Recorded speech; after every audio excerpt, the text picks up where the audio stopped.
Hi everyone, আজকে আবার আমরা একটা নতুন ভিডিও নিয়ে আলোচনা করব। আগের ভিডিও অবধি লেন্সের কেসগুলোকে আমরা সব দেখলাম। এবার আমরা চোখের ক্ষেত্রে করব। চোখের টপিকটা ছোট আছে, ওটা তোমরা পড়ে নিতে পারবে।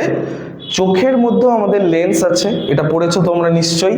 তো চোখের লেন্সটা উত্তল লেন্স, ঠিক আছে। আমাদের এই চোখটা, এই চোখের ভেতরে যে মণিটা দেখা যাচ্ছে তার পেছনেও একটা লেন্স আছে, যেটা একদমই উত্তল লেন্স আছে। আর তোমরা এটা জানো নিশ্চয়ই, জীবন বিজ্ঞানও চোখের আলোচনা আছে, ওখানে জানতে পারবে যে এটা যদি আমাদের চোখকে সাইড থেকে দেখা হয় তাহলে এটা একটা গোলকের মতো অংশ, দেখতে বৃত্ত লাগছে কিন্তু এটা একটা গোলক। তো ওই চোখের সামনের অংশটা উঁচু হয়ে থাকে, সেই জায়গাটাকে এভাবে বোঝানো হচ্ছে। আর এরকম জায়গায় পেছনে থাকে চোখের লেন্সটা, যেটা একটা উত্তল লেন্স হয়। এর দুপাশে এখানে সিলিয়ারি পেশি থাকে, সেই পেশিগুলো এই লেন্সটাকে ছোট বড় করতে হেল্প করে। আর পেছনের এই জায়গাটাতে একটা হলুদ অংশ থাকে, এটা তোমরা বইয়ে দেখতে পেয়ে যাবে, এটাকে বলে রেটিনা। এই রেটিনা অংশেই ভালো প্রতিবিম্ব গঠিত হয়।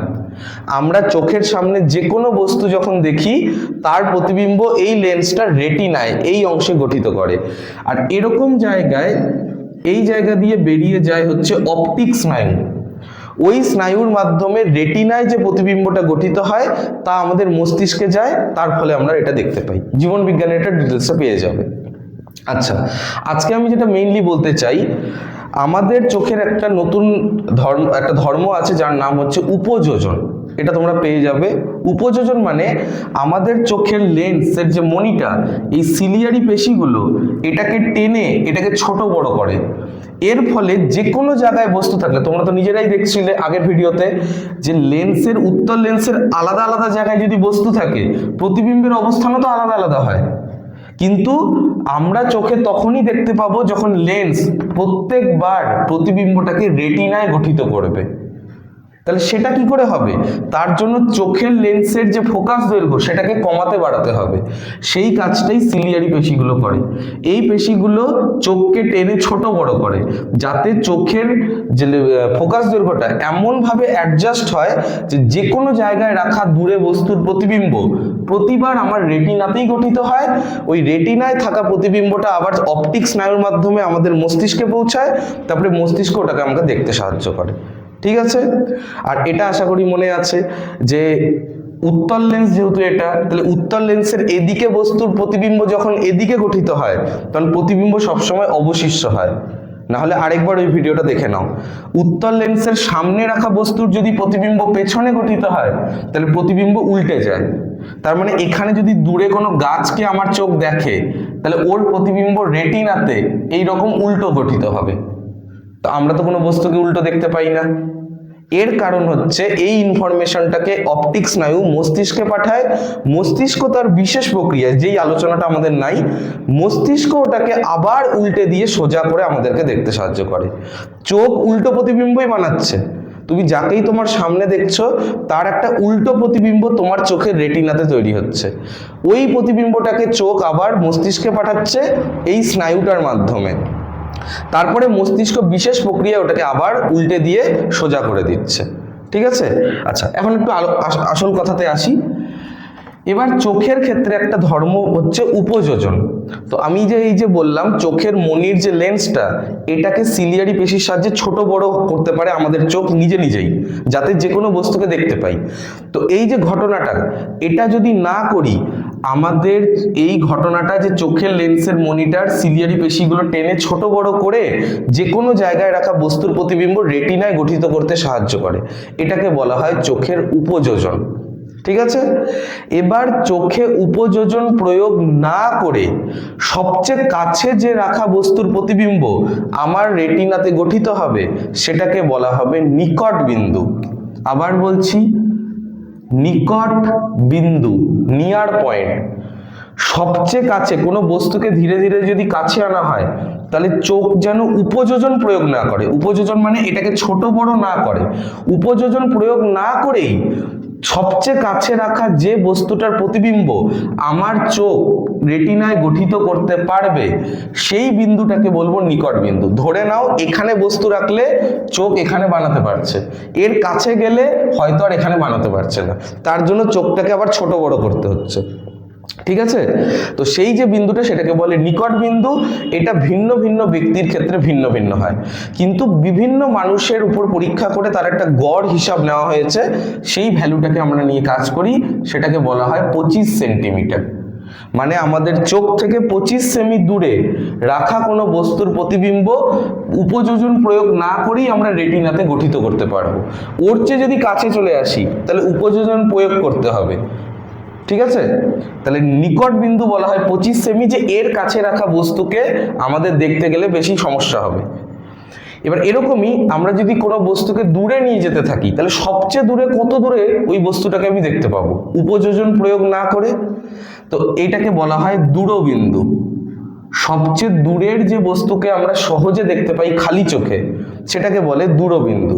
এখন কেউ বলবে আমি 500 মিটার দূরে রাখা গাছটাকে ভালো করে দেখতে পাচ্ছি, কেউ বলবে তার চেয়ে বেশি দূরে, এটাও এক একজনের ক্ষেত্রে এক এক রকম। সেই জন্য আমরা এটাকে অসীম ধরেই, এটাকে ধরা হয় অসীম। তার মানে একটা স্বাভাবিক সুস্থ মানুষের চোখ 25 সেমির কাছে রাখা বস্তুকে দেখতে পায় না, আর অসীম দূরত্বে রাখা বস্তু অবধি দেখতে পায়। তাহলে কত থেকে কত অবধি দেখতে পায় যদি জিজ্ঞেস করা হয় তাহলে বলবো 25 সেমি থেকে অসীম পর্যন্ত। 25 সেন্টিমিটার থেকে 25 সেন্টিমিটার থেকে অসীম পর্যন্ত বস্তুকে আমাদের চোখ সহজে দেখতে পায়, এটা ধরে নেওয়া হচ্ছে। এটাকে আমরা বলবো চোখের দৃষ্টি পাল্লা, রেঞ্জ বলা হয়, চোখের দৃষ্টি পাল্লা। ঠিক আছে, এটা ছিল বেসিক একটু আলোচনা। এবার আমরা জানবো মেইন দুটো বিষয়, সেটা হচ্ছে চোখের দুটি ইম্পর্টেন্ট ত্রুটি। আরো থাকে এই দুটো ইম্পর্টেন্ট যেটা ভৌত বিজ্ঞানে, বাকি আরো দুই একটা পাবে যেটা হচ্ছে তোমরা জীবন বিজ্ঞানেও পড়তে পারবে। প্রথম যে ত্রুটিটা সেটার নাম হচ্ছে হাইপারমেট্রোপিয়া। হাইপারমেট্রোপিয়া, একে বাংলায় বলা হয় দীর্ঘ দৃষ্টি। যেটা নাম তার মধ্যে উত্তর আছে। দীর্ঘ, দীর্ঘ কথাটা দূরে বোঝায়, তার মানে চোখ দূরের জিনিসকে ভালো দেখতে পাচ্ছে, নামে যেটা আছে সেটা ভালো দেখতে পাচ্ছে।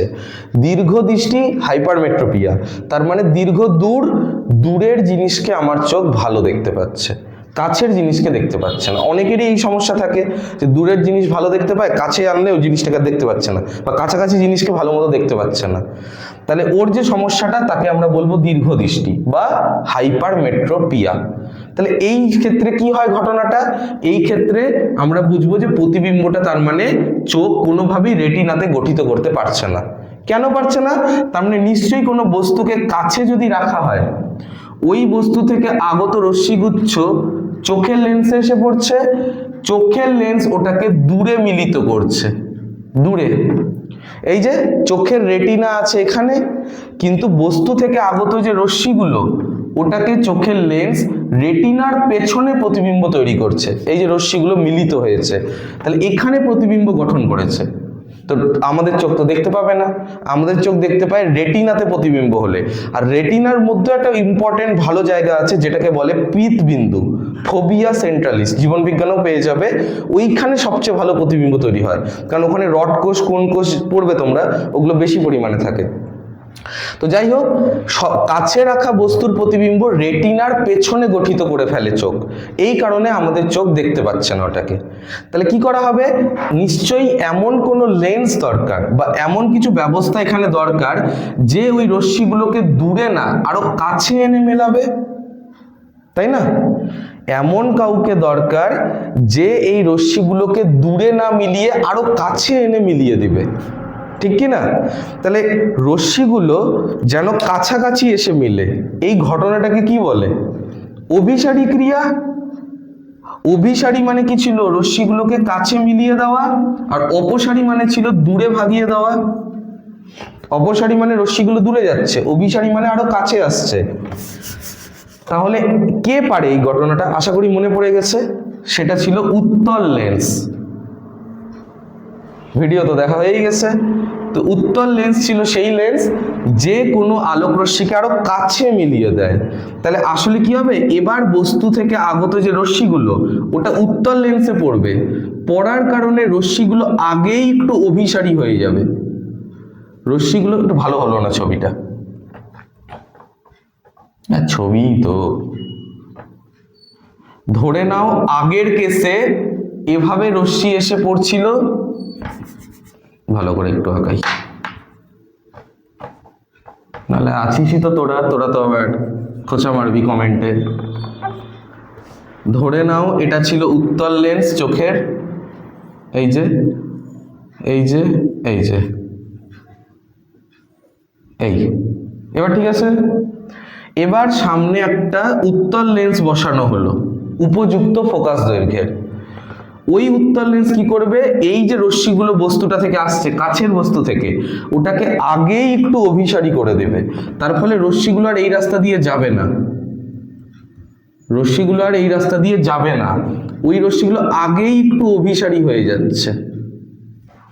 ঠিক আছে, তারপরে তো আমাদের চোখ, তারপরে আমাদের চোখ ওই রশ্মিগুলোর ফাইনাল প্রতিবিম্ব চোখের রেটিনাতে গঠিত করছে। চোখের ডাক্তারের কাছে গেলে কি হয়, ও সামনে একটা জিনিসে, আলোর পেছনে একটা জিনিস রাখা থাকে, ও কি করে চোখের সামনে একটা চশমার মতো ওর থাকে, যার মধ্যে অনেক রকম লেন্স লাগানো থাকে, ওই লেন্সগুলোকে বারবার চোখের সামনে একবার করে আনে। মানে চোখের ডাক্তারের কাজ হচ্ছে সবচেয়ে সহজ কাজ। তো এটা হওয়া মানে পড়াশোনা করে যদি কেউ চোখের ডাক্তার হতে পারে তাহলে খুব সহজ, যে চোখের সামনে বিভিন্ন লেন্স বারবার আনবে, যখনই বলবে দেখতে পাচ্ছি, ব্যাস বলে দিবে এই লেন্সটা নিয়ে নাও কিনে, এটা দিয়ে চশমা বানিয়ে নাও, তাহলেই হয়ে গেল। তাহলে এই যে উত্তল লেন্স, এ কি করলো, এই রশ্মিগুলোকে আগে একটু অভিসারী করে দিল, এই যে রশ্মিগুলো উপর দিয়ে যাচ্ছিল ওই রশ্মিগুলোকে একটু কাছে এনে দিল, এর ফলে চোখ ওটাকে আবার রেটিনাতে গঠিত করতে পারলো। ঠিক আছে, তাহলে উত্তল লেন্স যুক্ত যদি চশমা পরা হয় তাহলে এই ত্রুটিটাকে নিবারণ করা যাবে। উপযুক্ত ফোকাস দৈর্ঘ্য বিশিষ্ট কোনো উত্তল লেন্সের চশমা যদি কেউ পরে, বা অনেকের চোখেও লেন্স পরে, সেরকম লেন্স পরলে এই চোখের সামনে রাখা, কাছে রাখা যে বস্তু তার প্রতিবিম্বটাকে আবার চোখটা দেখতে পাবে। ঠিক আছে, এটা ছিল 1 নম্বর ত্রুটি, হাইপারমেট্রোপিয়া। এবার দ্বিতীয় ত্রুটি, যার নাম হচ্ছে মায়োপিয়া।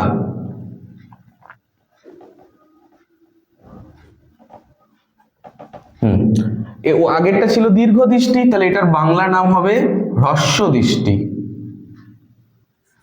বোঝাই যাচ্ছে আগেরটা উত্তল লেন্স দিয়ে ঠিক হয়েছে, তাহলে এবার অবতল লেন্স দিয়ে নিশ্চয়ই হবে। আচ্ছা, এবার ঘটনাটা কি হচ্ছে,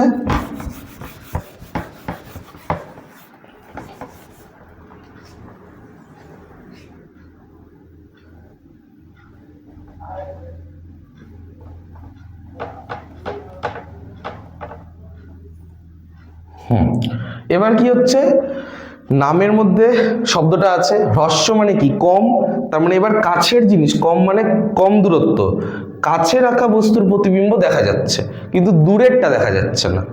আগেরটাতে ছিল দীর্ঘ দৃষ্টি, তো দূরেরটা দেখা যাচ্ছে, কাছেরটা দেখা যায় না।